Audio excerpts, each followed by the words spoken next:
A very good day, my dear students. Welcome to R.A.T.S. The class today is on AIDS, acquired immunodeficiency syndrome, which means there is something called as primary immunodeficiency syndrome also. This has been caused by human immunodeficiency virus or the HIV. It was a pandemic that had alarmed the entire world towards the end of 1980. But then we had recently seen the COVID, etc., that we have almost forgotten such entries as syphilis and AIDS. Nevertheless, we shall go into the wonderful world of AIDS. Subheadings always. In this mainly, we should remember the structure, the etiology, the pathogenesis, what are the clinical diagnostic criteria, routes of infections, and the spectrum of opportunistic infections that can be caused, neoplasia associated, and finally the laboratory diagnosis.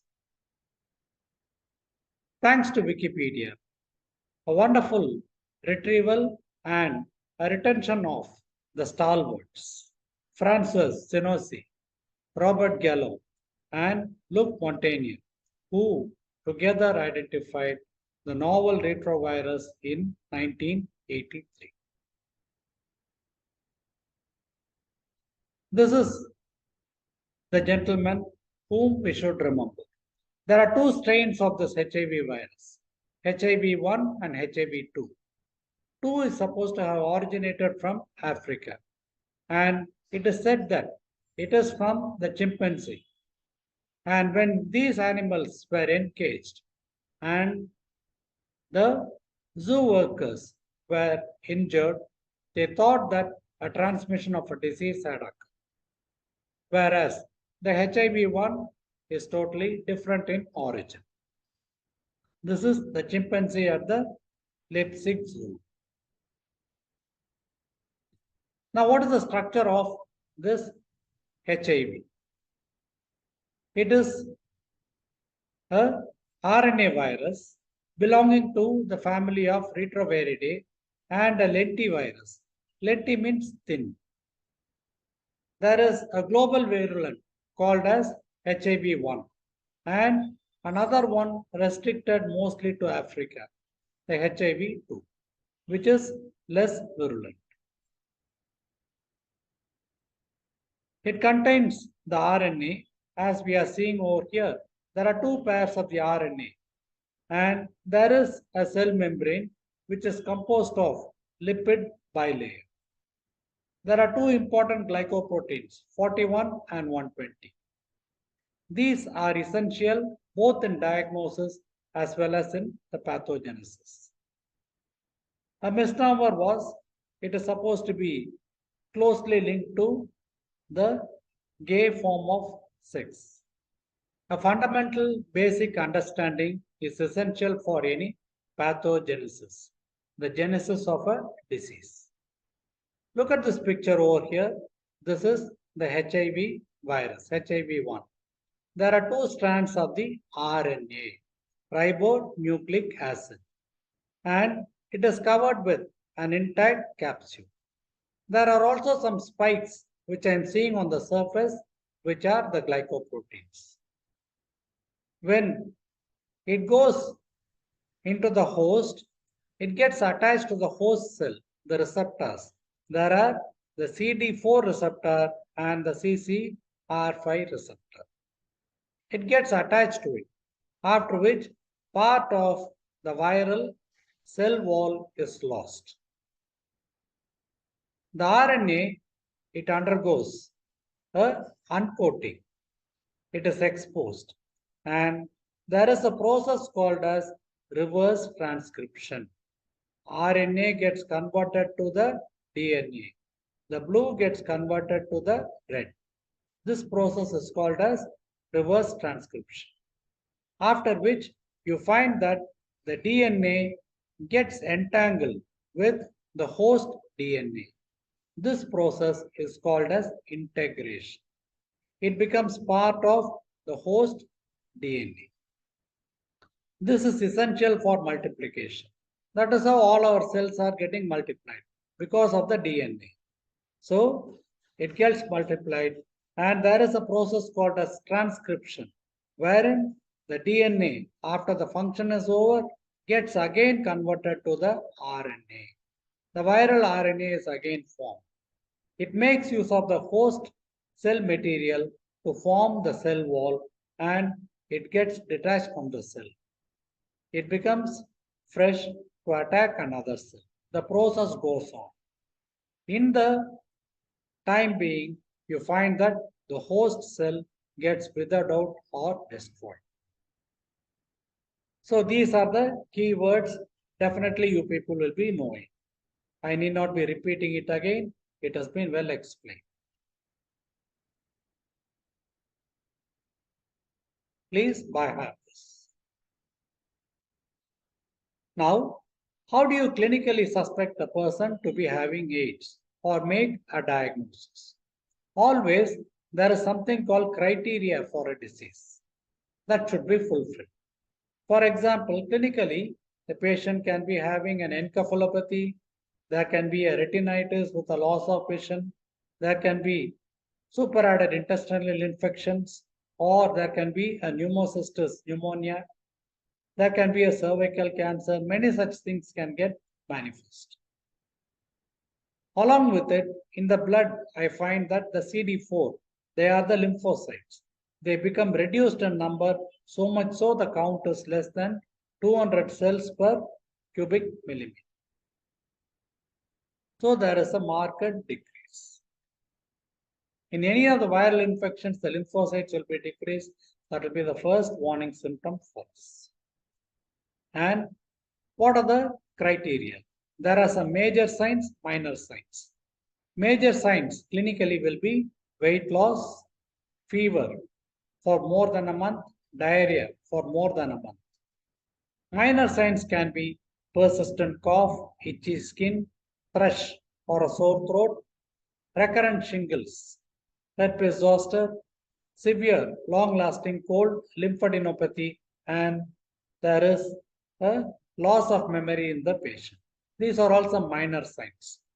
If two major and one minor at least is present, then it can be clinically diagnosed as AIDS, human immunodeficiency. This is again a repetition. I need not go into it. You people in the meantime can practice getting attached, and then there is an uncoating, the RNA going inside, getting integrated with the host DNA, multiplying, again forming a capsule coming out. What I wanted to emphasize is there is something called as X-ray crystallography and cryogenic electron microscopy, which can be made use of in the diagnosis. Because ordinary microscopes cannot diagnose viruses. What are the routes of transmission of the disease? There are many routes. Let us remember this. Homosexuals or heterosexuals, fine. Heroin users, hemophiliacs, Hythans, 4H. And blood transfusion used to be an important cause, but it is getting reduced. Here, various things have been mentioned, such as drug abuse, sharing the needle through blood, heterosexual or homosexual practice, bisexual to either, and MTCT and unknown. These are all the various things. Please remember at least the 4H, it will make the things easy for us. This is a story of a double tragedy. Hemophilia. Hemophilia is a disease wherein there is a factor deficiency and the patient will be bleeding. In order to correct this, you need a plasma to be transfused. Already we know that HIV transmission can be because of sexual intercourse. It can be perinatal from the mother to the child. blood transfusion, or sometimes it can be because of injury, needle stick injury, or sharing the needles, or surgical tools. Now, this is a story of the double tragedy in a case of hemophilia. Hemophilia is a disease wherein there is a lack of a clotting factor and the patient develops bleeding manifestations. Coming back to HIV, it can be because of sexual intercourse from pregnancy, mother to child, or through repeated blood transfusions, or through needle stick injuries or surgical instruments, or so. Sometimes it can be because of repeated blood transfusions also. What will happen in a case of a hemophiliac patient is the plasma from multiple donors. The blood is collected, plasma separated, and the plasma from multiple donors are all pooled together and they are transfused. Because only then you will get the quantum of factor 8.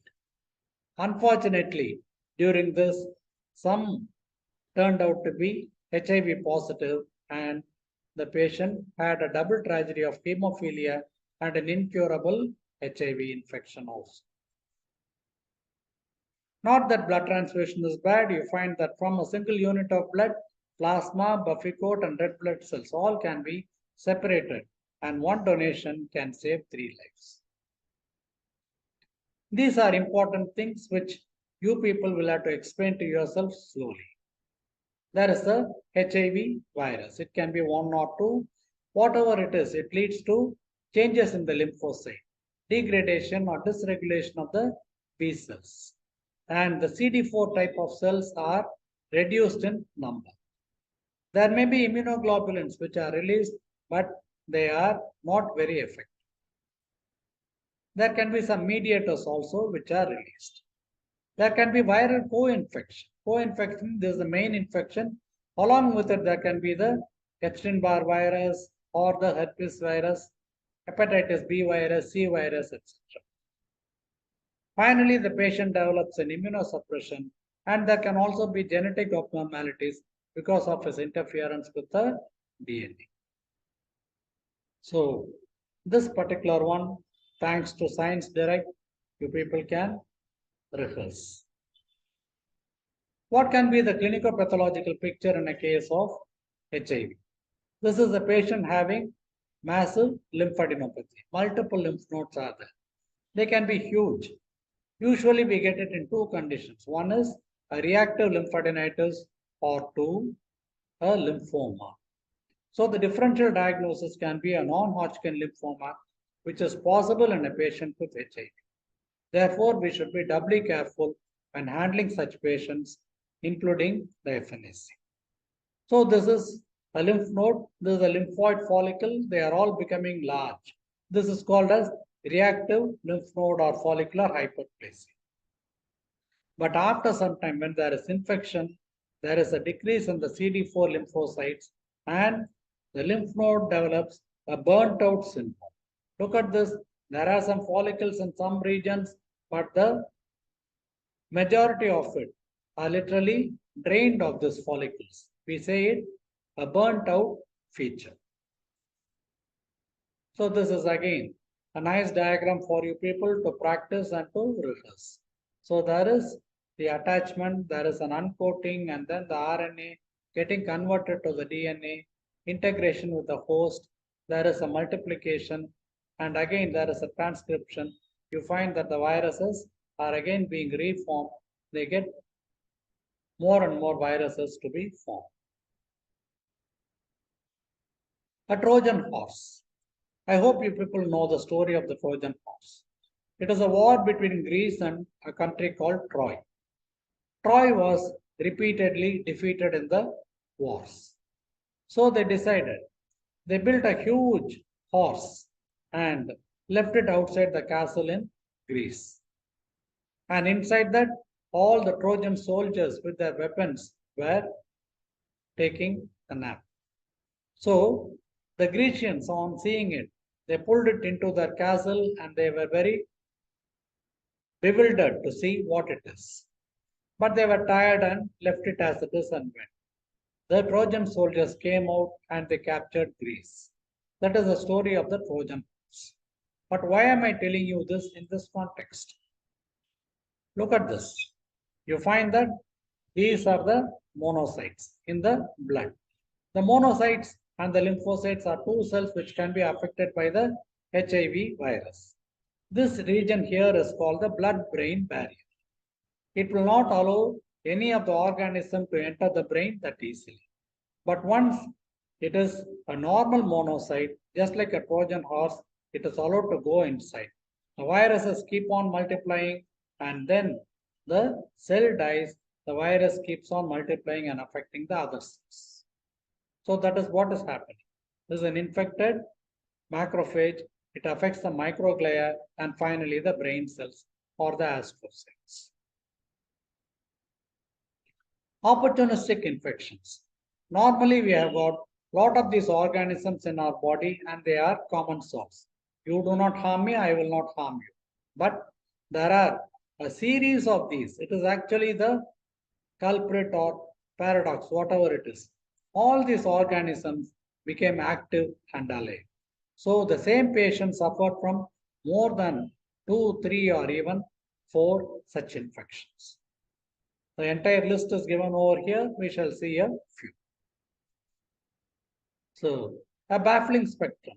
So this is a specimen of a lung, obviously an autopsy specimen, wherein there is a cavity, areas of consolidation, tuberculosis. The growth is seen in the Levinstein-Jensen medium. Aspergillosis. It is again a septate hyphae branching at acute angles. Blastomycosis, wherein you have got broad-based budding. Paracoccidomycosis, wherein there is a ship wheel-like arrangement of the budding regions. So all of these infections are possible in a HIV patient. Not to forget Candida albicans, the common oral thrush or the napkin rash. You find here there is a florid proliferation of the Candida albicans, so that it becomes a pseudo-hyphae and then the budding forms. Thanks to Wikipedia for this picture. And this is a schematic picture which you people can draw. The budding spores are seen and then there is a pseudo-hyphae. Mucormycosis. This again, we are being constantly exposed to it, but we do not get infected. But when a patient is immunosuppressed or he is under steroids or he has undergone a transplant surgery, there is a chance of this organism becoming very active. And look at the eye sore that it has caused. The patient is almost blind. And this is the conidia or the stalk. This is the sporangium along with the spores, which get ruptured and lead on to new infections, the mucormycosis. I would like you people to kindly identify and comment. So there is some kind of an infection. I'm finding multiple areas of consolidation throughout the lung. A bronchopneumonia is there. Along with it, there is an infarct in the brain, a necrosing infarct that is there. Maybe due to any of the fungal infection that I mentioned earlier. Histoplasmosis is another organism which can cause an opportunistic infection. So these are all the forms of budding that is there. They all normally occur, but then they can also proliferate in the macrophage. They undergo colonization and then there is a multiplication, there is dispersal. This can be a clinical presentation of a patient with histoplasmosis, a growth in culture, and this is what you people see under the microscope. Pseudomonas aeruginosa, a very notorious nosocomial infection. But then this can cause a severe infection in a case of HIV. In the burns unit, cystic fibrosis and moist surfaces, as well as opportunistic infection. Look at this green color over here. This itself was identified by Sir William Austin. And what are we seeing on the screen? This is a case of Kaposi's sarcoma. The patient is having multiple bleeding lesions that are there, blackish red. Normally, it is a very indolent or a slowly progressing malignancy. But then, with the advent of AIDS, we found that on one end the patient was suffering from immunosuppression, at the other end there is a development of the Kaposi sarcoma and it came into prominence. Thanks to web pathology for this picture, there are spindle-shaped cells, RBCs, which are coming out, which we call as extravasation of RBCs. So the patient with HIV can develop a Kaposi sarcoma, another is a non-Hodgkin lymphoma, third one can be a cervical cancer. These are the three malignancies, and the plethora of infections I had already shown. So look at this one. This is a malignancy. This is a lymphoma which I had shown you earlier also. So there is a diffuse. In this, I am not finding any lymphoid follicle and all. Homogeneous proliferation of the uniform cells and an effacement of architecture, classical of lymphoma. These are other examples for the immunosuppressed patient's infections. The diagnostic methods are different. One is serological. One is called a rapid tri-dot method. There will be 3 dots. One is positive for HIV, HIV1, HIV2, and another is a neutral control. So when you just put a drop of the patient's serum, you are able to get a diagnosis. Another method which is very important is ELISA, highly sensitive, and Western blot still more sensitive. Antigen detection methods can be by the detection of P24 antigen capture test or the PCR to assess the viral load. Because very low viral load, they say, is not significant. And there is also a story of the first woman having been cured by the BBC. This was released in 2022. He who conceals his disease cannot expect to be cured. This is a problem. In other words, where there is a will, there is a treatment that is possible. Gracias.